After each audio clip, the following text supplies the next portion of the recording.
نبی کریم صلی اللہ علیہ وسلم سے 4 بڑی نسبتیں حاصل ہیں. ان 4 بڑی نسبتوں کا اگر تذکرہ کروں تو حضور کی ولادت بھی ربیع الاول میں، حضور پر وحی کی ابتدا بھی ربیع الاول میں، حضور کی ہجرت بھی ربیع الاول میں، اور حضور کی رحلت بھی ربیع الاول میں. یہ 4 بڑی نسبتیں ربیع الاول کو حاصل ہیں نبی کریم صلی اللہ علیہ وسلم. لیکن میں یہ سمجھتا ہوں کہ ربیع الاول کو حضور کا مہینہ قرار دینا یہ بھی کسی طور پہ درست نہیں ہے، جیسا کہ ہمارے بعض دوست کرتے ہیں. اگرچہ ربیع الاول کو حضور سے خاص نسبتیں حاصل ہیں، لیکن اگر قرآن کی اس آیت پر غور کریں جو حضور کی خصوصیات میں شامل ہے کہ وَرَفَعْنَا لَكَ ذِكْرَكَ، ہم نے آپ کا ذکر آپ کی خاطر بلند کر دیا. اگر اس پیرائے بیان کو دیکھیں تو صرف ربیع الاول حضور کے ذکر کا مہینہ نہیں ہے، یا 12 ربیع الاول حضور کے ذکر کی تاریخ نہیں ہے یا دن نہیں ہے، بلکہ میں سمجھتا ہوں کہ ہر سال حضور کے ذکر کا سال ہے. اس سال کا ہر مہینہ حضور کے ذکر کا مہینہ ہے. اس مہینے کا ہر دن حضور کے ذکر کا دن ہے. اس دن کا ہر لمحہ حضور کے دن کا لمحہ ہے.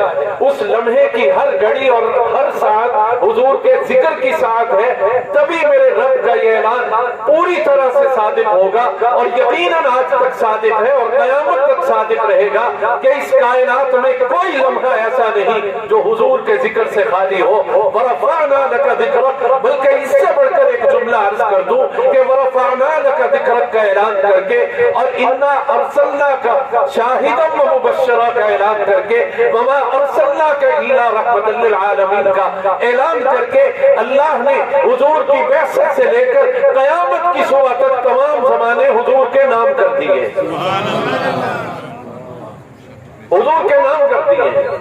میرے محبوب اب سبھی علاقے بھی آپ کے، سبھی زمانے بھی آپ کے، علاقے بھی آپ کے، زمانے بھی آپ کے، یہ دیوانے بھی آپ کے، پروانے بھی آپ کے، یہ صبح بھی آپ کی، یہ شام بھی آپ کی، یہ دن بھی آپ کا، یہ رات بھی آپ کی، یہ زمین بھی آپ کی، یہ آسمان بھی آپ کا، یہ سورج بھی آپ کا، یہ چاند بھی آپ کا. لیکن سوال یہ پیدا ہوتا ہے کیا اللہ نے اس کائنات کو حضور کے نام، حضور کے آنے کے بعد لگایا؟ اگر اسی راستے کو اپنا کر وَرَفَعْنَا لَكَ ذِكْرَكَ کی تعبیر و تشریح میں اتروں اور اس کی تفصیل میں اتروں تو مجھے نظر آتا ہے کہ اس کائنات میں جتنے بھی باعظمت آئے ان کی عظمت کے تذکرے، ان کے حسن و جمال کے تذکرے، ان کے صفات و کمال کے تذکرے ان کے آنے کے بعد ہوئے. اور یہ ایک فطری قانون ہے کہ جب تک ہم کسی کو دیکھ نہ لیں، جب تک ہم کسی کو سن نہ لیں، جب تک ہمارا کسی سے واسطہ نہ پڑے، ہم اس کے کردار کو، اخلاق کو، اس کی اچھائی کو، اس کے کریکٹر کو نہیں جان سکتے. لیکن اس پوری کائنات میں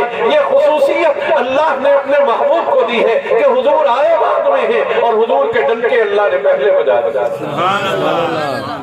اگر اس زاویے سے دیکھیے تو یہ صرف حضور کی ولادت سے 50 دن پہلے کی بات ہے. 50 دن پہلے ایک واقعہ فیل پیش آتا ہے جس کا تذکرہ قرآن کی آیتوں میں ہے. الم تر کیف فعل ربک باصحاب الفیل. پیرایا بیان ایسے ہے جب بھی قرآن اپنے مخاطب سے یہ کہتا ہے کہ کیا تو نے نہیں دیکھا، تو قرآن کا اسلوب یہ بتلاتا ہے کہ اے مخاطب اگر تیرا زمانہ سینکڑوں سال بعد کا ہے، اگر تیرا زمانہ ہزاروں سال بعد کا ہے، اگر تیرا زمانہ بیسیوں اور درجنوں سال بعد کا ہے، لیکن جب تیرا رب تجھے کہے الم ترا کیا تو نے نہیں دیکھا، تو گویا تیرا رب بیان کر رہا ہے. اور جب تیرا رب بیان کر لے تو سمجھ لے کہ تیرے رب نے کہہ دیا تو تو نے آنکھ سے دیکھ لیا. یہی حق الیقین کہلاتا ہے.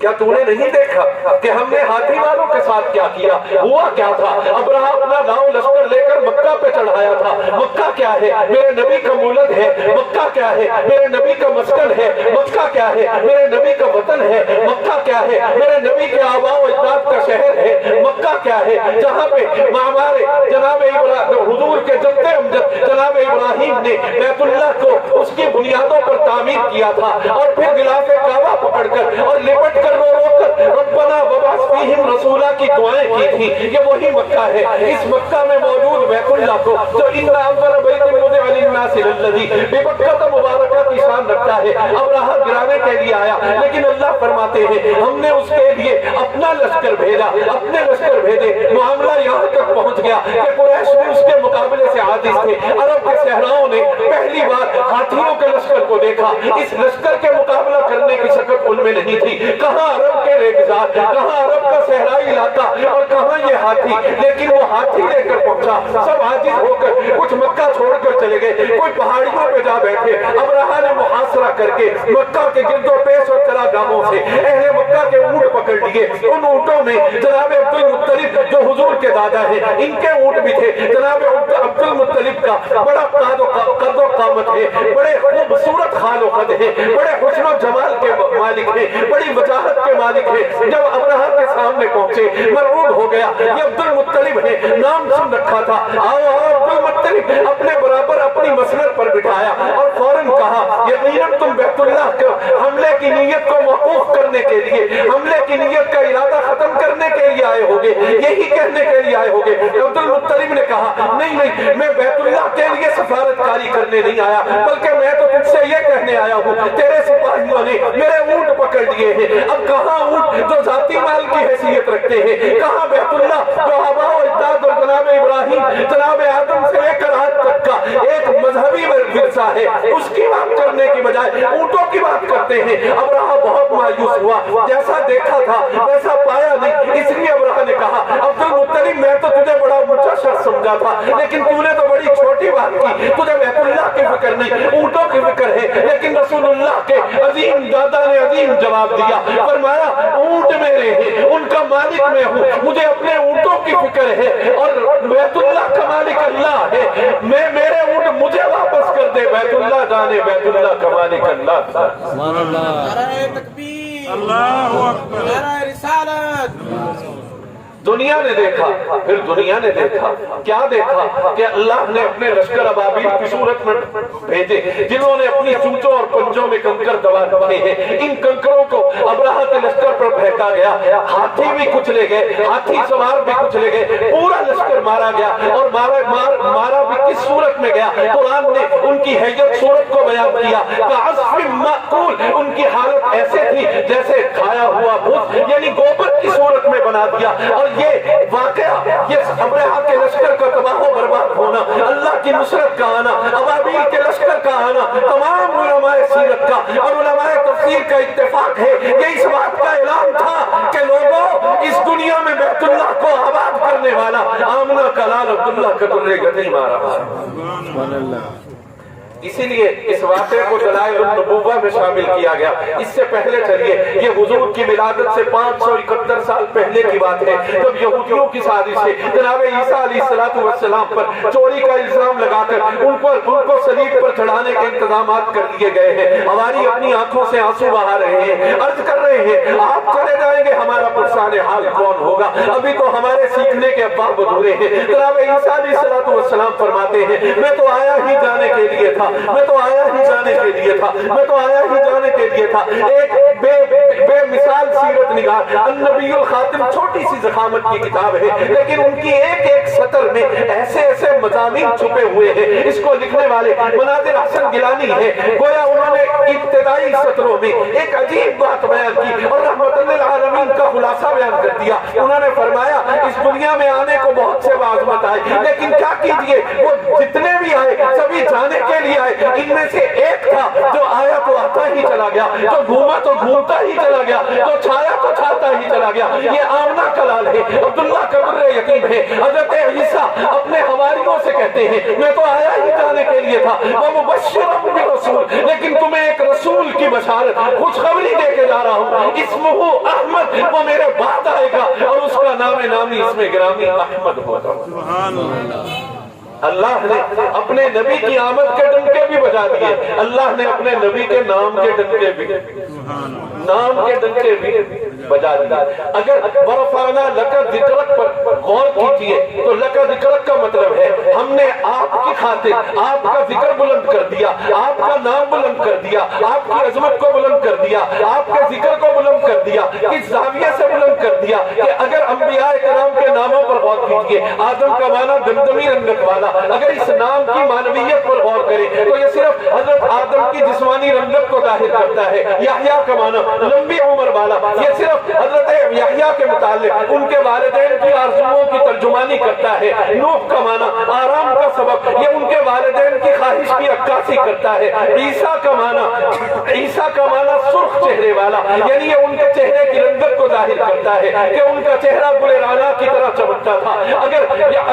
اگر یعقوب کے معنی کو دیکھیے، بعد میں آنے والا، یہ اپنے بھائی کے ساتھ جڑواں پیدا ہوئے، یہ ان کی ولادت کے ایک واقعے کی طرف اشارہ کرتا ہے۔ یعنی ہر پیغمبر کا نام بطور مثال لے لیجئے، ہر پیغمبر کا نام اس کی زندگی کی کسی ایک خاص جھلک کو یا کسی خاص صفت کو یا کسی خاص آرزو کو ظاہر کرتا ہے۔ لیکن جب ادھر آئیے تو وَرَفَعْنَا لَكَ ذِكْرَكَ کی ایک تعبیر یہ ہے کہ اللہ نے اپنی مشیت سے، اپنی مرضی سے، اپنی قدرت سے، اپنی چاہت سے اپنے محبوب کا نام محمد رکھا صلی اللہ علیہ وسلم۔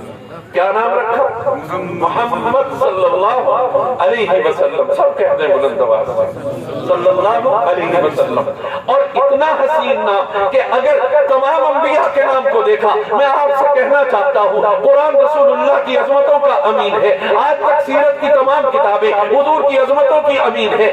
آج تک تمام غیر مسلموں کا حضور کی عظمت کا اقرار رسول اللہ کی عظمتوں کا امین ہے۔ آج تک حدیث کی تمام کتابیں رسول اللہ کی عظمت کی امین ہے۔ مجھے کہنے دیجئے ولیوں کی ولایت حضور کی عظمت کا اعلان ہے، قاریوں کی تلاوت حضور کی عظمت کا اعلان ہے، علماء کا علم حضور کی عظمت کا اعلان ہے، فقہاء کا تفقہ حضور کی عظمت کا اعلان ہے، صحابہ کی عظمت حضور کی عظمت کا اعلان ہے، آل محمد کی عظمت و تقدس و طہارت حضور کی عظمت کا اعلان ہے، حسین کی شہادت حضور کے تقدس کا اعلان ہے، حسن کا عیسار حضور کے تقدس کا اعلان ہے، سمیہ کی قربانی حضور کے تقدس کا اعلان ہے۔